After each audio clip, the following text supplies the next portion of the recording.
I remember the moment that I did the test, I was really shaking when I see positive. I just couldn't believe in it because for me, 3 years long, I only heard that it is almost not possible, like with even IVF.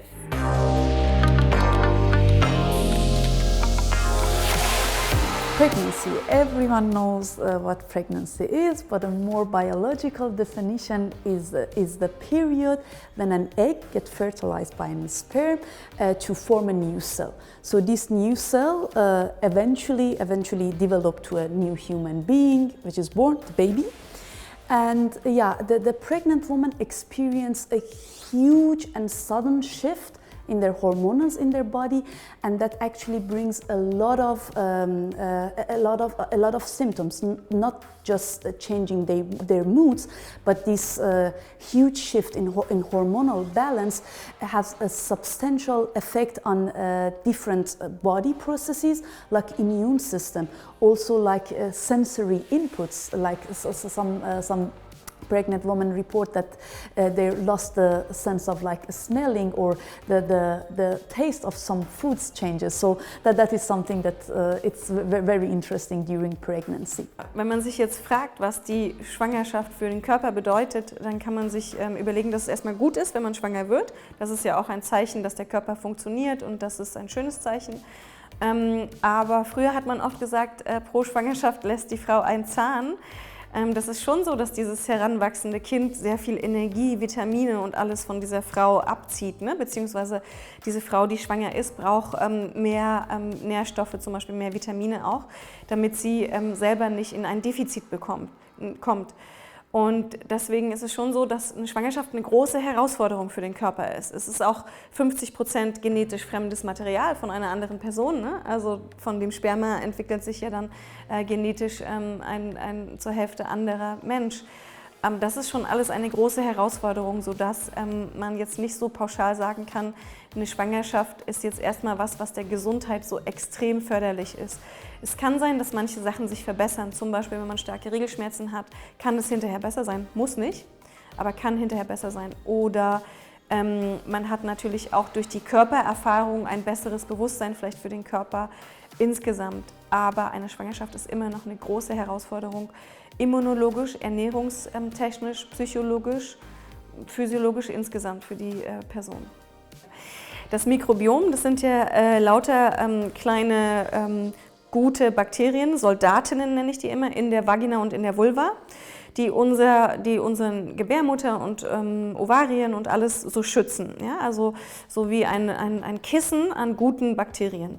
Und wenn da zum Beispiel krankmachende Bakterien reinkommen, dann kommen die guten Bakterien und killen sozusagen die Angreiferinnen. Und jetzt ist es so, dass eine Geburt, vor allem wenn man eine vaginale Geburt hat, dann kriegt das Baby also das vaginale Mikrobiom mit von der Frau, und dann besiedelt sich der Darm mit den guten Bakterien, und das Baby kann wiederum ein starkes Schutzschild gegen angreifende Bakterien aufbauen.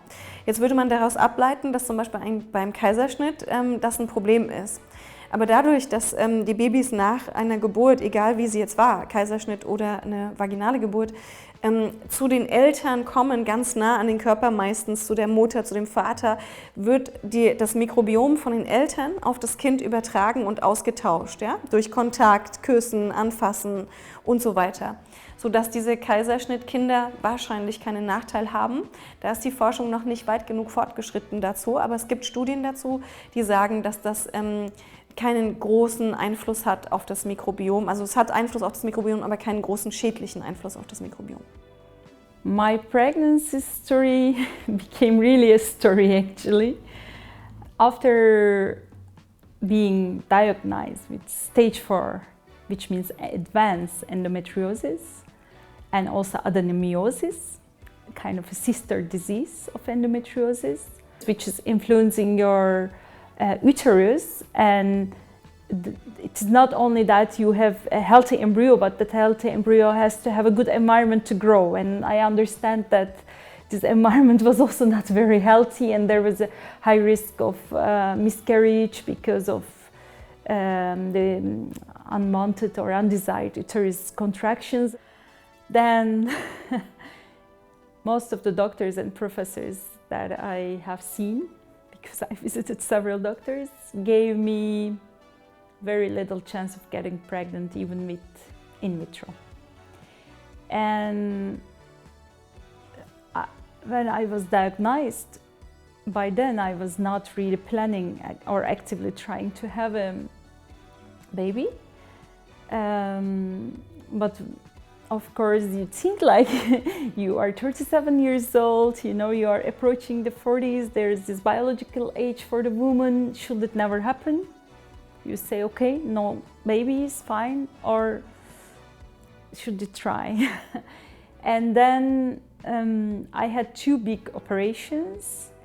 First one was how I did get diagnosed also with endo, and in the second one my fallopian tube also removed, which really reduced the chances of getting pregnant even further. And then my ovaries were highly damaged. Basically one of the professors told me it is like what is inside your abdominal, it is like we need to set the anatomy back to normal again. It is all merged there. It's all like your intestines are combined with your ovaries, and everything was displaced or disformed and sticking to each other, you know, like glued. And I would need an operation of 8 hours with a risk that my intestine maybe would get damaged.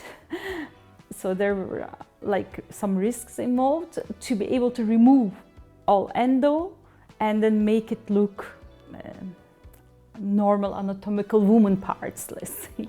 And I wanted to go and see an expert to understand my chances, and then we started the treatment, and the idea was we would do 1 round of mini IVF, in vitro fertilization, and mini means that either no simulation or maybe very small amount of simulation, because in any way the chances of my ovaries giving a lot of egg cells was not expected.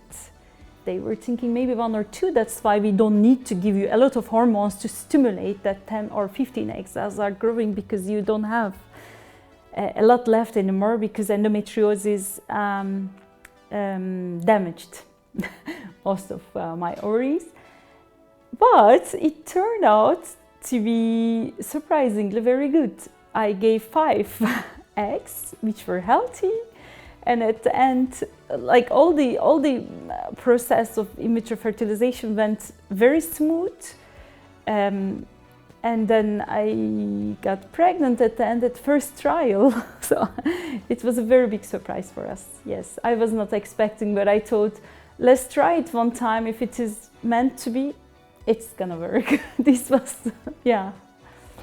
So actually my baby is now 10 months old. One topic which is very taboo in pregnancy is still all around the world is miscarriage. I mean, although the miscarriage is much more common than we think, actually 1 in 8 pregnancy can end up to a miscarriage, we don't talk about it, and we don't, it's some kind of, as I said, it's some kind of taboo. And actually the woman who goes through this miscarriage don't get the support and don't get the consultation that they need. We tend to like not to talk about it, like many other topics which is directly related to our body. Wenn man sich jetzt fragt, wie viele Schwangerschaften, wenn man schwanger ist, zu dem Punkt kommen, dass man ein gesundes Baby mit nach Hause nimmt, dann muss man sagen, dass das weit unter 50% liegt. Viele Schwangerschaften gehen in den ersten Wochen und Monaten zugrunde, wachsen nicht weiter.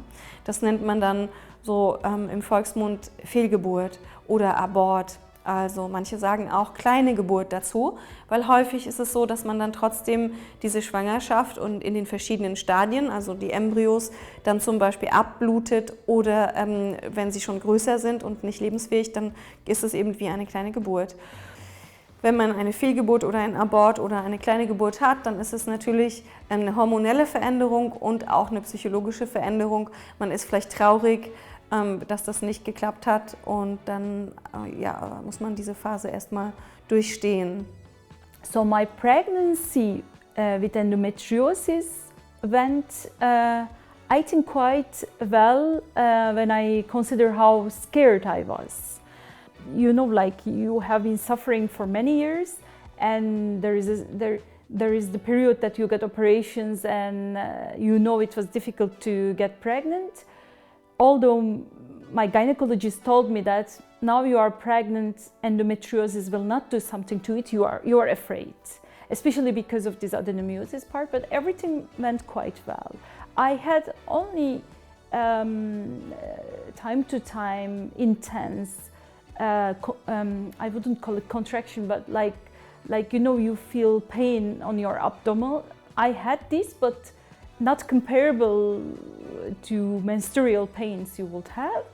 And there was no single complication, I think, during these 9 months, 40 weeks. Everything went super smooth. Maybe the labor was more difficult. I cannot say for 100%, but from the things that I have read and from the people who have experienced it, I know that when you have adenomyosis, so the problem in uterus, that your contractions during the labor can be different than healthier people, and because of this, the labor was very, very intense for me. But it doesn't mean that it will be like this for everyone. It is really a personal experience, I think. And after the birth, because I'm still breastfeeding, I must say that like if we talk about how the menstruation has changed after the pregnancy, I am only recently having my menstrual cycles back again. So looking at that 3 cycles in total that I can tell, the pain, I'm not using any painkiller or any other supplement to deal with menstrual complications, and the pain is a lot less right now, and the bleeding is a lot less because like endometriosis normally means that most of the women will have a lot of bleeding. So it looked like that the pregnancy had some kind of positive influence on it, but I'm not able to tell 100% because, as I said, it just recently, I'm recently having my menstruation again. What I would suggest to the women who have endometriosis and wishing to get pregnant is similar to mine. I have read a lot of stories that turn out to be success at the end. But of course, please don't take it wrong, not getting pregnant doesn't mean that you are unsuccessful, of course. But if you really want to have pregnant, you should not lose your hopes. What I have done myself, which I would suggest, after reading several books, articles, and also being a member of some endometriosis support groups, then I tried different supplements, and I really changed my diet significantly. Using supplements can help for improving your egg quality. There is also, I would like to say this, most of the women who have endometriosis are, I think, rather consider getting a baby in the older ages because it doesn't come naturally before, and that is a process. Like first, when you don't have a baby, or it doesn't come 1 or 2 or 3 years, you think like, oh, okay, that will come, it's normal, there is nothing wrong because you are not diagnosed, and then you wait, and then you are in a certain age, then your egg quality automatically diminishes. And I would really suggest them to focus on the egg quality, because at the end it really takes only 1 egg to get pregnant, really. And then try to see from the things you read, and you try whether it is really working for you, because it really depends on the person. For me, I do believe that it was a combination of diet change, lifestyle change, using supplements, a bit of acupuncture, Chinese medicine. I do believe in this. They all contributed this. And what I would also suggest, not for the pregnancy, but just general to all women who have endometriosis, one thing I definitely would do different is that I would push my gynecologist to do a better examination. I think they should really not be afraid to tell, no, I have pain and I want a proper examination because it is not normal, or I have bleeding which is influencing my iron levels, my hemoglobin, my well-being, and I want a proper examination, proper research that what is under this. They should not be afraid. I was afraid when you hear an experienced doctor in front of you and you are a young girl that they don't even, induce a conversation with you most of the time, that there is another patient waiting and then they have limited time. You don't push, you are afraid, and you just think that you are creating up things. So just be more encouraged, fight for this, and of course I do believe there are things to do about this, and I really wish them this courage to try, because when you try, when you have this energy and motivation and belief to try, I do believe that it's gonna get better.